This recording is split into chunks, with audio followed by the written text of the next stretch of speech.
Hallelujah, धन्यवाद यीशु, hallelujah. मिलकर के हम इस गीत को गाते हुए परमेश्वर की आराधना करेंगे। तू प्यार का सागर है, हालेलुया। हमारा परमेश्वर जिसने हमसे प्यार किया, जिसने हमको हालेलुया उसकी आराधना करने के लिए आज सुबह यहाँ पर भेजा है। हम मिलकर के उसकी आराधना, उस गीत को गाते हुए परमेश्वर की महिमा करते हुए, थैंक यू जीसस, हालेलुया। धन्यवाद धन्यवाद धन्यवाद धन्यवाद यीशु, हालेलुया, आमेन।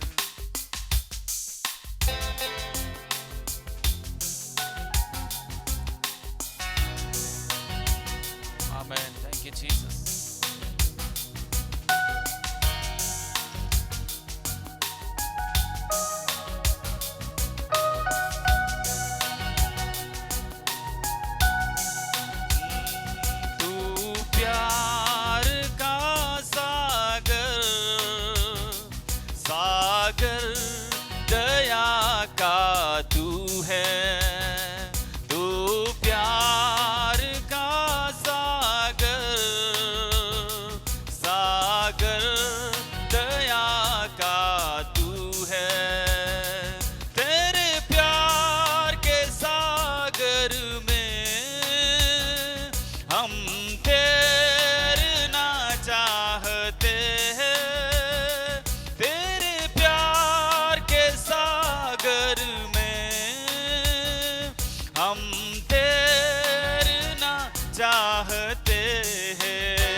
मिल करके आज की सुबह का है, ओ तू प्यार का सागर, हालेलुया।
हमको दीवाना बनाया।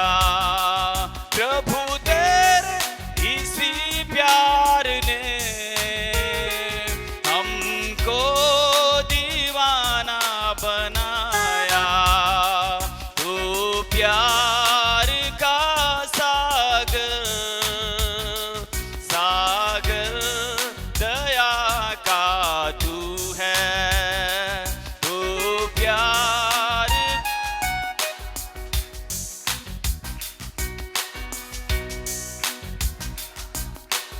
मिल करके कहे तू प्यार का, तू प्यार का सागर, सागर दया का तू है। हालेलुया, धन्यवाद यीशु। मिल करके प्रभु को धन्यवाद दे आज की सुबह में उसके प्यार के लिए, आज की सुबह उसकी दया के लिए, आज की सुबह उसकी करुणा के लिए प्रभु को धन्यवाद दे। हम पापी ही थे, तब परमेश्वर ने हमारे लिए अपने जीवन को कलवरी के क्रूस के ऊपर कुर्बान होने के लिए दिया। उस यीशु को धन्यवाद कहे। गीत गाएंगे, ताली बजाएंगे, लेकिन आपके मुंह को खोल करके आपको प्रभु को बोलना है, प्रभु धन्यवाद। Hallelujah, hallelujah, hallelujah. ओ धन्यवाद, धन्यवाद, धन्यवाद, धन्यवाद, धन्यवाद। यीशु तेरा नाम है कितना सुंदर, यीशु तेरा नाम है कितना पावन, यीशु तेरा नाम है कितना सुंदर, यीशु तेरा नाम है कितना पावन। मिल करके यीशु तेरा नाम है कितना सुंदर, यीशु तेरा नाम है कितना पावन। आज की सुबह कितने लोग अपने यीशु को देख करके कहेंगे, यीशु तू सुंदर है, तू खूबसूरत है परमेश्वर पिता, क्योंकि तेरा नाम सब नामों में श्रेष्ठ है। हालेलुया, तुझ में हमें मिलती है क्षमा, तुझ में हमें नया जीवन मिला है प्रभु जी। ओ तुझ में मिली है हमको क्षमा, तुझ में मिला है नया जीवन। ओ तुझ में मिली है हमको क्षमा, तुझ में मिला है नया जीवन।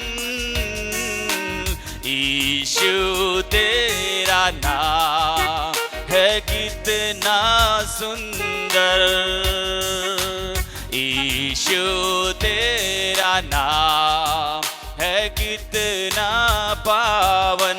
मिल करके कहे यीशु तेरा नाम है कितना सुंदर, यीशु तेरा नाम है कितना पावन। तुझ में मिली है हमको कृपा, तुझ में हुए हैं हम पावन। ओ तुझ में मिली है हमको कृपा, तुझ में हुए हैं हम पावन। यीशु तेरा नाम है कितना सुंदर, यीशु तेरा नाम है कितना पावन।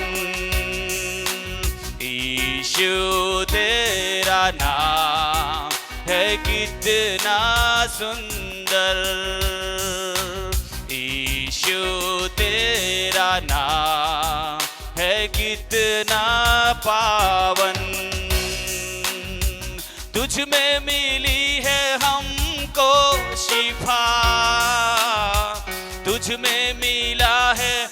अनंत जीवन। ओ तुझ में मिली है हमको शिफा, तुझ में मिला है अनंत जीवन।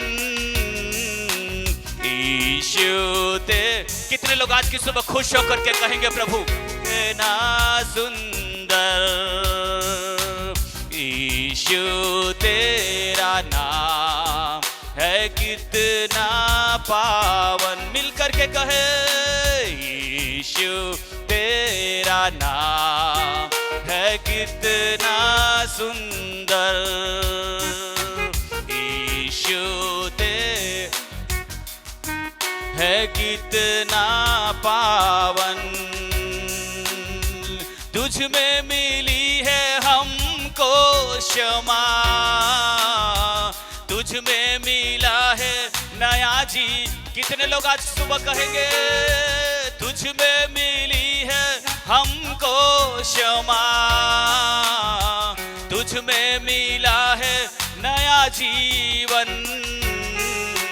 यीशु तेरा नाम है, कितना।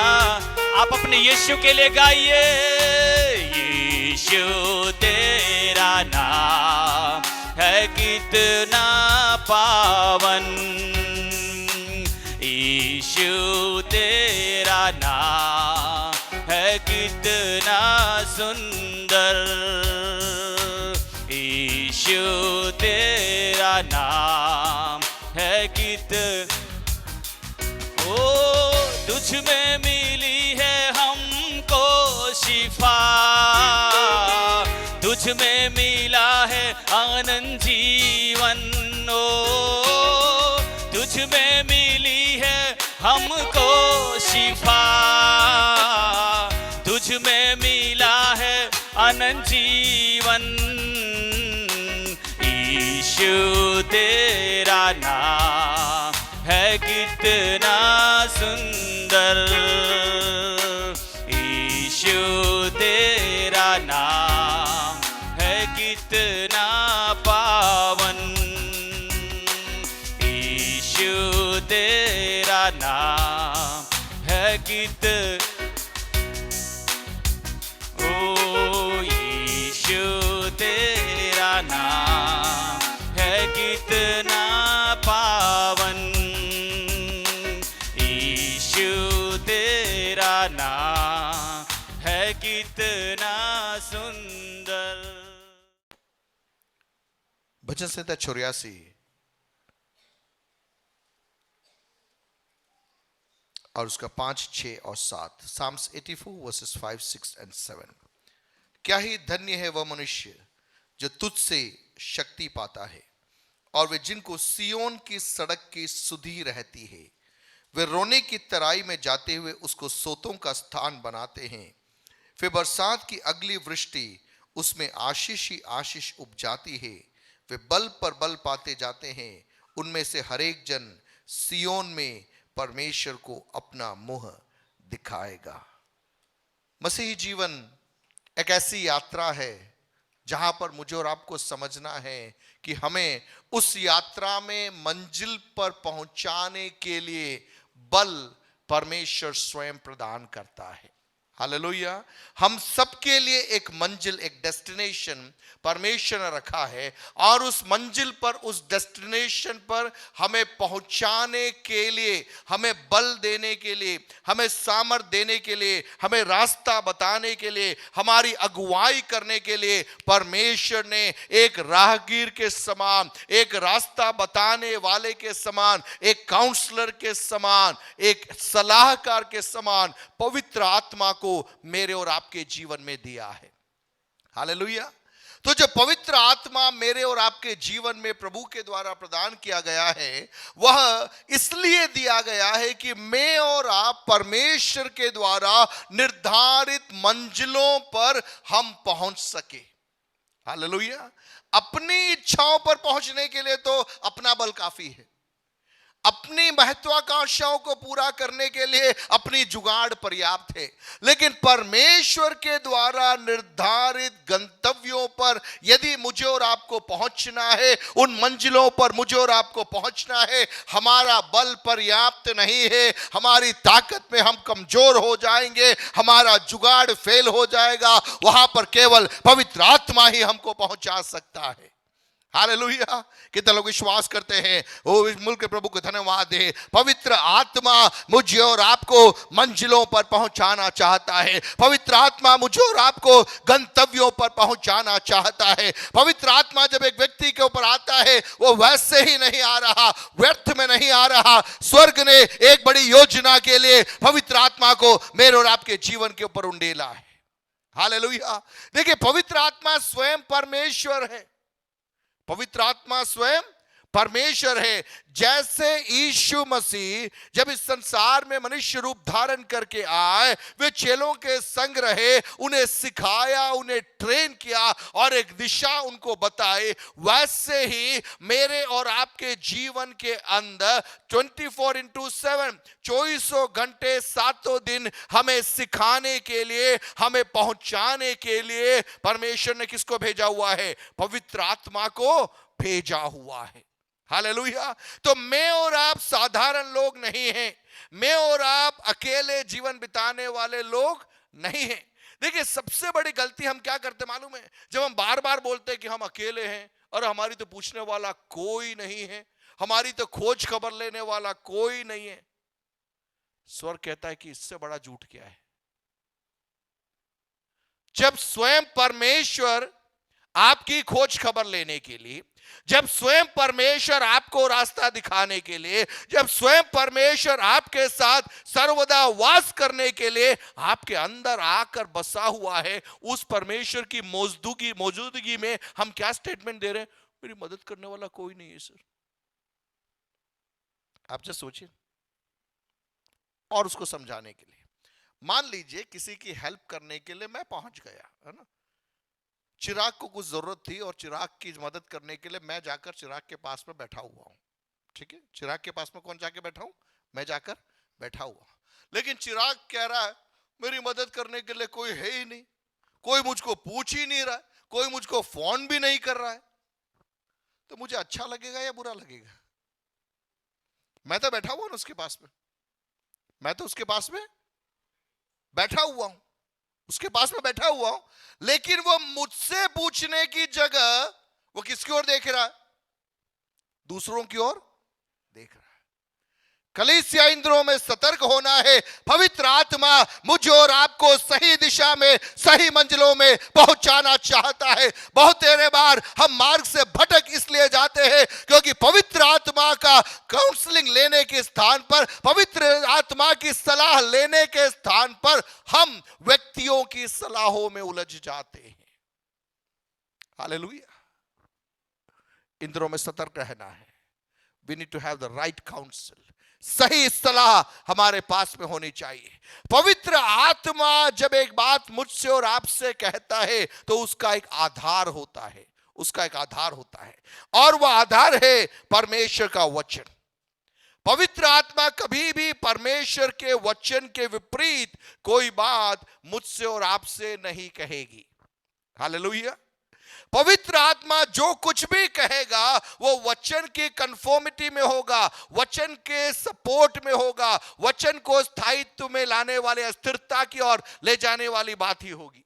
सो इन दिनों में मुझे और आपको समझना है कि पवित्र आत्मा जो भेजा गया है, जो हमारे अंदर निवास करता है, वो इसलिए है कि मैं और आप परमेश्वर के द्वारा तैयार कुछ मंजिलों में पहुंचाए जाए। हालेलुया। लेकिन उस मंजिल में आप कैसे पहुंचोगे? How will you reach those destinations? पवित्र आत्मा आपके अंदर है, लेकिन पवित्र आत्मा की सुननी पड़ेगी। हालेलुया। पवित्र आत्मा और दुष्ट आत्मा में फर्क इतना ही होता है, दुष्ट आत्मा आपको जबरदस्ती करवाता है, लेकिन पवित्र आत्मा जबरदस्ती नहीं करवाता है। पवित्र आत्मा आपको बोलता है बेटा, बेटी मान लेना, थोड़ा चुप बैठ जाना, क्षमा कर देना। क्या जा रहा है? पवित्र आत्मा की धीमी आवाजों को बहुत देरी बार मैं और आप क्या करते, हम इग्नोर कर देते, हम नजरअंदाज कर देते, और जिंदगी के सफर में जब हमारा जहाज दुर्घटनाग्रस्त हो जाता है, हम परमेश्वर पर दोषारोपण लगाते हैं। प्रभु तूने ऐसा किया। प्रभु कहेगा कि मैंने कुछ नहीं किया, मैं तो तेरे साथ में था। I was trying to guide you. मैं तेरे जीवन के हर चुनाव में तेरी मदद करने के लिए मैं था, मैं बोल रहा था, लेकिन तू सुनने को तैयार नहीं था। तू तो मनुष्यों के पीछे भाग रहा था। तू परिस्थितियों को देखकर सुविधा के आधार पर तू डिसीजंस को ले रहा था। आज मैं आपसे कहना चाहूंगा, पवित्र आत्मा आधारित निर्णय परिचय आधारित निर्णय नहीं होता है। पवित्र आत्मा आधारित निर्णय परिस्थिति आधारित निर्णय नहीं होता है। पवित्र आत्मा आधारित निर्णय मनुष्यों की खुशी को खरीदने वाला निर्णय नहीं होता है। It's not a decision based on circumstances. It's not a decision based on how people are pleased with you or not. लोग आपसे खुश है या नहीं है, उस पर आधारित होने वाला निर्णय नहीं है। वास्तविकता में देखा जाए तो पवित्र आत्मा आधारित निर्णय बहुत देरी बार आपके लिए अपने आप में एक नया होगा। ऐसा रास्ता होगा जिसमें आप पहले कभी चले नहीं। वह रास्ता ऐसा होगा जो परिस्थितियां जो कह रही है उसके ठीक विपरीत होगा पवित्र आत्मा जो आपको कहेगा। और पवित्र आत्मा के चलाए जब आप चलोगे, जरूरी नहीं है कि सबको समझ में आए, जरूरी नहीं कि सबको समझ में आए, जरूरी नहीं कि सब बोले कि वेल डन, नहीं बोलेंगे। हालेलुया। प्रभु का आत्मा आज ढूंढ रहा है, प्रभु का आत्मा आज ढूंढ रहा है। किसे ढूंढ रहा है? जो कहेंगे प्रभु मैं तुझसे बल पाना चाहता हूं, तुझसे शक्ति पाना चाहता हूं, तुझसे शक्ति पाना चाहता हूं। देखिए, पवित्र आत्मा यदि मेरे और आपके अंदर आता है तो पवित्र आत्मा हमारे ध्यान को पृथ्वी की बातों की ओर नहीं लेकिन स्वर्ग की बातों की ओर ले जाता है। हालेलुया। पवित्र आत्मा यदि मेरे और आपके अंदर आता है, इसके बाद में हमारा कैलकुलेशन दुनिया में कितना महल बनाना वो नहीं होता है, लेकिन पवित्र आत्मा हमारे अंदर आने के बाद में हमारा कैलकुलेशन होता है कैसे मेरे प्रभु की उपस्थिति में मैं जा सकूं, उसके लिए मैं क्या कर सकूं। हालेलुया। वो कार्य पवित्र आत्मा का होता है, क्योंकि यहां लिखा है धन्य है वह मनुष्य जो तुझसे शक्ति पाता है और वे जिनको कौन सी सड़क की सुधि होती है? सियोन की सड़क की सुधि होती है। तो पवित्र आत्मा जब मेरे और आपके अंदर कार्य कर रहा है, हमारी चर्चाओं में मालूम पड़ जाएगा, हमारी चॉइसेस में मालूम पड़ जाएगा, आपके पहनाव में मालूम पड़ जाएगा, आपके हर डिस्कशन के अंदर मालूम पड़ जाएगा। क्योंकि पवित्र आत्मा आपके अंदर कार्य कर रहा है तो पवित्र आत्मा परमेश्वर के राज्य के बारे में बातें करेगा, पवित्र आत्मा पवित्रता के बारे में बातें करेगा, पवित्र आत्मा परमेश्वर के स्वरूप में मैं कैसे रूपांतरित हो सकूं उसके बारे में बातचीत करेगा। पवित्र आत्मा स्वर्गीय नगरों की ओर हमारे ध्यान को केंद्रित कर देगा। इसका मतलब यह नहीं कि सब कुछ सही चलेगा। अगला पद क्या कह रहा है? कौन सी तराई में वे जाएंगे? रोने की तराई में जाएंगे। If you are really walking in the spirit, अगर आप वास्तविकता में आत्मा में चलते हैं तो आपके सामने सब कुछ अच्छा अच्छा नहीं होगा। हालेलुया। सब कुछ अच्छा है तो पवित्र आत्मा की जरूरत किसको है? सड़क अच्छी है तो गाड़ी चलाने में क्या तकलीफ है? कोई भी गाड़ी चला सकता है। लेकिन जहां पर सड़क है ही नहीं, जहां सड़क है ही नहीं, ऐसे स्थानों पे प्रभु मुझे और आपको चलाना चाहता है। हालेलुया। आत्मा में चलने वाला एक व्यक्ति कदम रखने के लिए सड़क का इंतजार नहीं कर रहा, वो कदमों को रखता है और जहां वो कदमों को रखता है उसके लिए उसका परमेश्वर उसको सड़क बना देता है। शबानामा सिखाबानामा रबानामा रिखाबानामा रोने की तराई में से होकर हमें जाना पड़ेगा। लेकिन पवित्र आत्मा में मैं कहना चाहूंगा, आपके जीवन की रोने की तराई आपका अंत नहीं होगा, लेकिन वो रोने की तराई वो स्थान बन जाएगा जहां पर आत्मा में आप कुछ नई बातों को आप संचित करोगे। परमेश्वर बहुत तेरी बार जब आप आत्मा में चलने का प्रयास करते हो, आपको परमेश्वर कई लोगों से दूर कर देगा, कई चीजों से पवित्र आत्मा आपको बाड़ा बांध करके अलग कर देगा। क्यों? ताकि वहां पर आप प्रभु की आवाज को सुनना आरंभ करें। प्रियो, मेरे और आपके जीवन की कई नकारात्मक परिस्थितियों के अंदर से होकर जब हम जाते हैं, हमें उन नकारात्मक परिस्थितियों के बीच में परमेश्वर को धन्यवाद देना है, कहना है प्रभु ये नकारात्मक परिस्थितियों में मैं तेरे और करीब आ सकता हूं, मैं तेरी और निकटता में आ सकता हूं, मैं तेरी आवाज को मैं और प्यार से निकटता से मैं सुन सकता हूं। कोलाहल के बीच में, भीड़ भाड़ के बीच में बहुत तेरी बार हम प्रभु की आवाज को मिस कर देते हैं, और पवित्र आत्मा चाहता है हम उसकी आवाज को मिस न करें। क्या लिखा है कि रोने की तराई में जाते हुए क्या बना देते उसको? सोतों का स्थान बना देते हैं। The turn it around, turn it around. Hallelujah.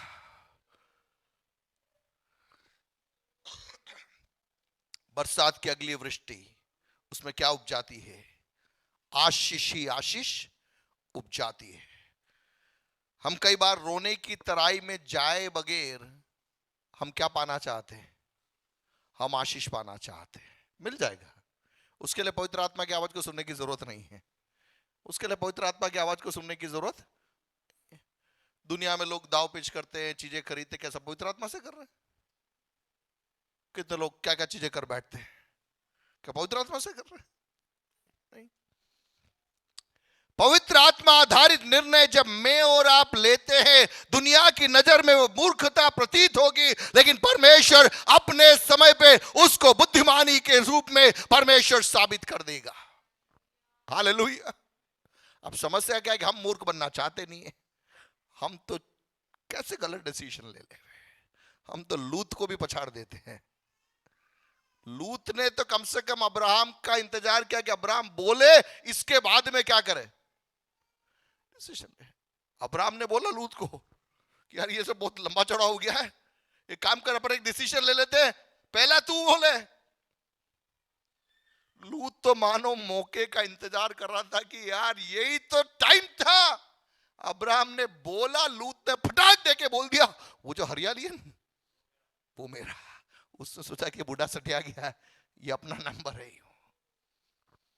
Abraham ने भी शायद एक बार सोचा होगा यार क्या हो गया है, लेकिन उसका चॉइस उसके लिए फंदा बन गया, मूर्खता बन गया। हालेलुया। परमेश्वर का आत्मा आज किसी को वार्न करना चाहता है। दुनिया के हिसाब से अगर मैंने और आपने चुनावों को किया है, उसका अंत बहुत खराब होगा। लेकिन मैंने और आपने अपने चुनावों को पवित्र आत्मा के हाथों में सौंप दिया और कहा प्रभु तू जो मेरे लिए करेगा वो द बेस्ट होगा, और उस पर मैं चलूंगा। चाहे सूखापन है, चाहे निर्जलता है, चाहे निर्धनता है, मैं वहां पर कदमों को रखाऊंगा, क्योंकि मुझे एक बात मालूम है, वो रोने की तराई में मैं आंसुओं को बहाऊंगा। मेरा परमेश्वर वहां पर क्या करने जा रहा है? आशीष ही आशीष को उपजाने जा रहा है। हालेलुया। देखिए, पवित्र आत्मा चाहता है, और मुझे और आपको इन दिनों में इस बात को समझना है that when we make decisions, जब मैं और आप निर्णय लेते हैं, जब मैं और आप सच्चाई के लिए निर्णय को लेते हैं, कई बार चुनौतियां सामने आती है। एलिया, आग उतर गई, आहाब के रथ में बैठ के सीधे राजमहल में चला जाना, कहां टेंशन है? अब कोई देवी देवता तो बचे नहीं, कोई याजक भी बचा नहीं, इजबेल की टेबल भी खाली पड़ी हुई है।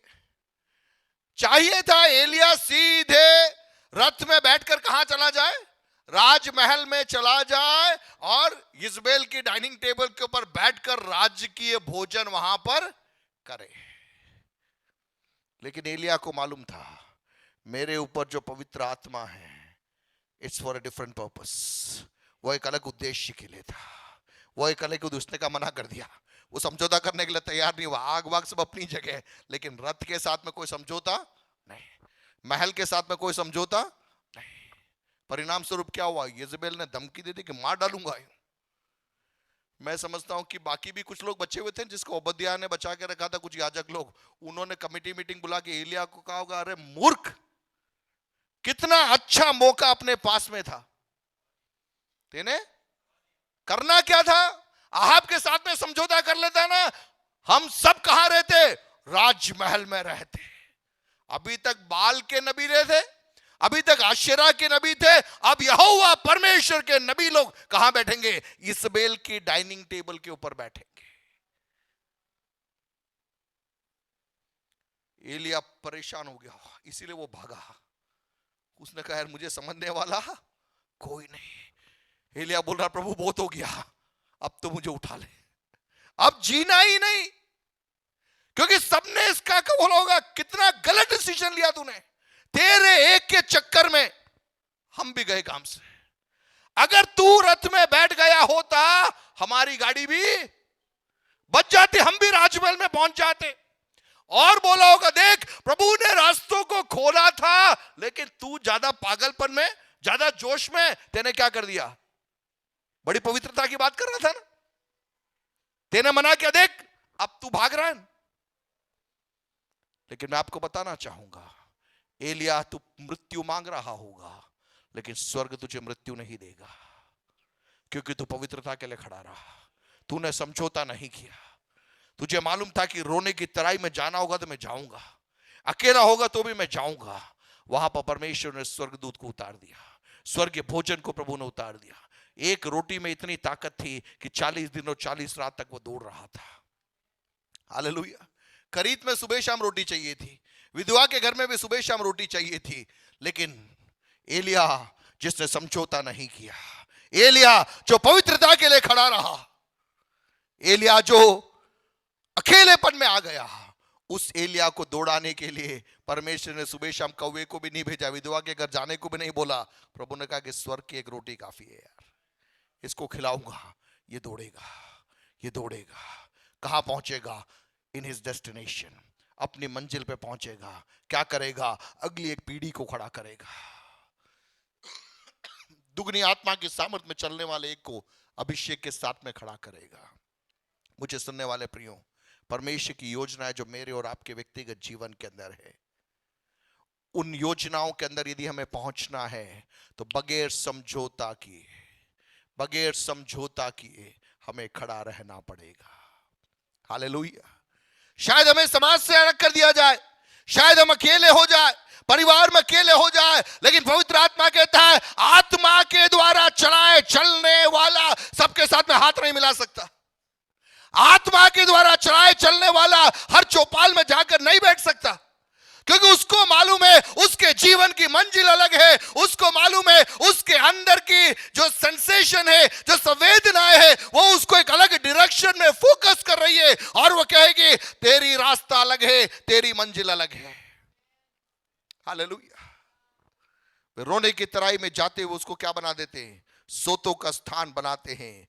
फिर बरसात की अगली वृष्टि उसमें आशीष ही आशीष उपजाती है। वे क्या करते जाते हैं, बल पर बल पाते जाते हैं। किस चीज के लिए बल, विपरीत परिस्थितियों में खड़े रहने के लिए बल, क्लेशों में बिना गिरे बने रहने के लिए परमेश्वर क्या देता है, बल प्रदान करता है।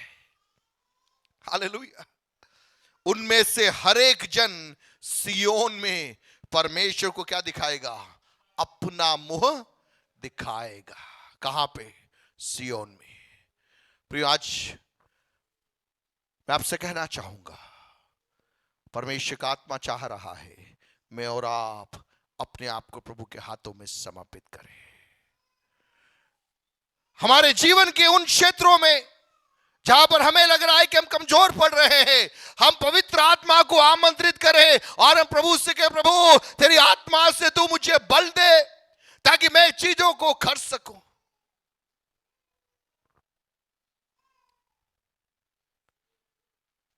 एक जवान जो अपने जवानी के समय में दुनिया के रंग रैलियों में अपना जीवन व्यतीत कर रहा था, उसे किसी ने यूहन्ना का सुसमाचार उसके हाथ में दिया। उसने देखा और पटक दिया। कुछ समय बाद में एक बहुत बड़ी सभा वहां पर हो रही थी। उसके कुछ मित्रों ने कहा, अरे वहां सभा हो रही है, तू चल रहा है क्या? इसने कहा ठीक है, सब जा रहे थे, मैं भी चलता हूं। लेकिन उस सभा के अंदर परमेश्वर की आत्मा ने उस व्यक्ति को पकड़ लिया। उस जवान को प्रभु ने अपनी गिरफ्त के अंदर ले लिया और उसने एक निर्णय लिया कि मेरा जीवन प्रभु के लिए मैं देता हूं। हालेलुया। वो घर गया, जो यूहन्ना का सुसमाचार एक बहन ने उसको दिया था, उसने उठाया, उसने पढ़ना आरंभ किया। उसने पढ़ना आरंभ किया, उसका जीवन बदल गया। उसका जीवन बदल गया। उसके अंदर पवित्र आत्मा काम करने लगा। पवित्र आत्मा काम करने लगा। एक दिन वो एक प्रार्थना के लिए एक स्थान के ऊपर गया, तो उसने देखा कि एक गाड़ी खड़ी है और गाड़ी के अंदर लोग आ रहे जा रहे हैं। उसके अंदर प्रभु ने एक चित्र डालना चालू किया और उसके अंदर प्रभु ने एक नाम डाला। वो नाम था ऑपरेशन मोबिलाइजेशन। कैसे मिला? बस के अंदर लोग चढ़ रहे हैं, उतर रहे हैं, उसके अंदर पवित्र आत्मा एक नाम डालने लगा और वो नाम था ऑपरेशन मोबिलाइजेशन।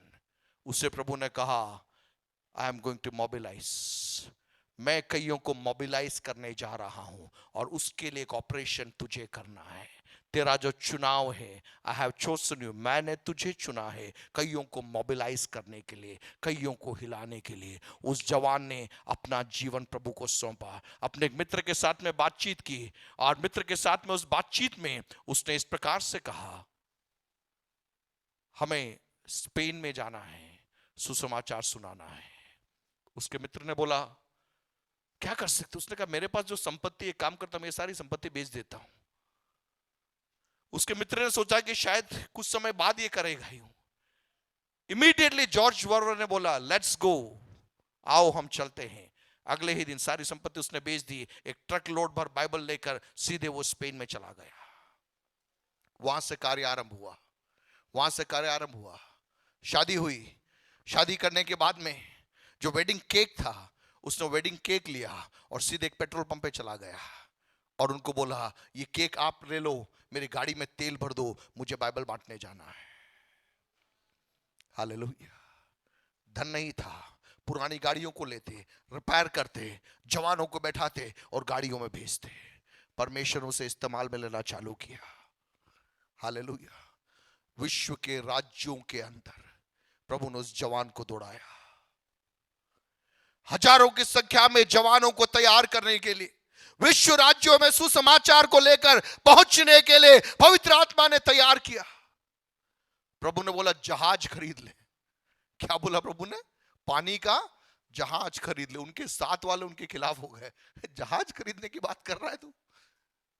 लेकिन उस प्रभु के दास ने कहा, प्रभु ने कहा है, मैं करूंगा, I will do it. OM ship खरीदा ओएम ने। 1985 में वो जहाज डूब गया। लोग उनके खिलाफ खड़े हो गए, तू चला गया था ना बड़ी बातें करके। लेकिन उसने कहा, नहीं, प्रभु वापस खड़ा करेगा। अगला जहाज प्रभु ने दिया। हालेलुया। 83 साल की उम्र में जब उनको कैंसर डिटेक्ट हुआ और उनको मालूम पड़ा कि अब मेरे पास में ज्यादा दिन बचे नहीं है, उस व्यक्ति ने हर 15 दिन में एक बार अपना एक वीडियो संदेश भेजना चालू किया। और उस आखिरी वीडियो संदेश में, कल उनकी मृत्यु हुई, उस वीडियो संदेश के अंदर उन्होंने इस प्रकार से बोला, the legacy that I want to hand over, जो लेगेसी मैं अगली पीढ़ी को सौंपना चाहता हूं, जो विरासत मैं अगली पीढ़ी को सौंपना चाहता हूं, उसके बारे में उस प्रभु के दास ने बहुत ही सुंदर शब्दों में इस बात को बोली। What he said is that, पहली चीज, रिवोल्यूशन ऑफ लव, प्रेम की एक क्रांति पवित्र आत्मा भेजना चाहता है। उस प्रभु के दास ने कई पुस्तकें लिखी और उन पुस्तकों के अंदर उन्होंने इस बात को बताया कि कैसे प्रभु का प्रेम जब एक व्यक्ति के अंदर उतर आता है और उस दीवानगी के अंदर वो उस हद तक पागल हो जाता है, बाकी सबको भूलकर वो प्रभु के लिए दौड़ना चालू करता है, और कैसे एक अकेले व्यक्ति के द्वारा परमेश्वर ने विश्व राज्यों को रूपांतरित किया। हालेलुया। आज कई बड़ी बड़ी संस्थाओं के अगुवे लोग ओएम से निकले हुए लोग हैं, जिन्होंने ऑपरेशन मोबिलाइजेशन के अंदर सेवाएं की। प्रभु ने उनको पहुंचाया। एक व्यक्ति का विश्वास, एक व्यक्ति का समर्पण। दूसरा, द मेसियोलॉजी, अर्थात मसीह के बारे में जो चित्रण। उन्होंने कहा इन दिनों में हमें मसीह का एक असली या एक सही चित्रण पकड़ने की जरूरत है। परंपराओं से बाहर निकलकर इस बात को समझना कि यीशु मसीह हर व्यक्ति के अंदर अपने स्वरूप को प्रकट करना चाहता है, तो हमारा जो गोल चार दीवारी के अंदर नहीं है, लेकिन इससे बाहर हमें निकलना है। सुख सुविधा के माहौल से हमें बाहर निकलना है और सुसमाचार को लेकर जाना है। यह आग उस प्रभु के दास ने जाते जाते खोल के चला गया। Third, passion for reaching the lost with gospel of Jesus Christ. यीशु मसीह के सुसमाचार के साथ में खोए हुए लोगों तक क्या करना है? पहुंचना है। और चौथी बात, परसीवरेंस। उसका एक दिन में नहीं होगा, 2 दिन में नहीं होगा, 6 महीना लग सकता है, 6 साल लग सकता है, लेकिन हार नहीं मानना है, हार नहीं मानना है। हालेलुया। मैं आपसे कहना चाहूंगा, जॉर्ज वर्वर नाम का वो प्रभु का दास 83 साल की उम्र में अपनी सेवा को पूरा करके वो प्रभु के पास में चला गया। हजारों हजारों लोगों को प्रभु का वो दास इन्फ्लुएंस कर गया, खड़ा कर गया। कैसे हुआ? एक महिला, उन्होंने सुसमाचार जॉर्ज वर्वर के हाथ में दिया, और केवल दिया इतना नहीं, लगभग 10-12 साल तक वो बहन उसके लिए प्रार्थना करती रही कि प्रभु इस व्यक्ति को छूना, इस व्यक्ति को छूना, इस व्यक्ति को छूना। परिणाम स्वरूप बिली ग्राहम की मीटिंग के अंदर उसने अपना जीवन प्रभु को सौंपा। हालेलुया। कितने लोग तैयार हैं सियोन की सड़क की सुधि लेने के लिए? जीसस। परमेश्वर को अपना मुख दिखाना है मेरे जीवन का अल्टीमेट गोल। प्रियो, मेरे और आपके जीवन के अंदर के सबसे बड़ा लक्ष्य यह होना चाहिए, एक दिन मुझे मेरे प्रभु के सामने खड़ा होना है, और जब मेरे प्रभु के सामने मैं खड़ा होऊंगा, कहीं मेरे हाथ खाली तो नहीं रहेंगे। मैं क्या सुनूंगा? क्या हम उसके लिए अपने आप को तैयार करने को, क्या हम उसके लिए अपने आप को सौंपने को तैयार हैं?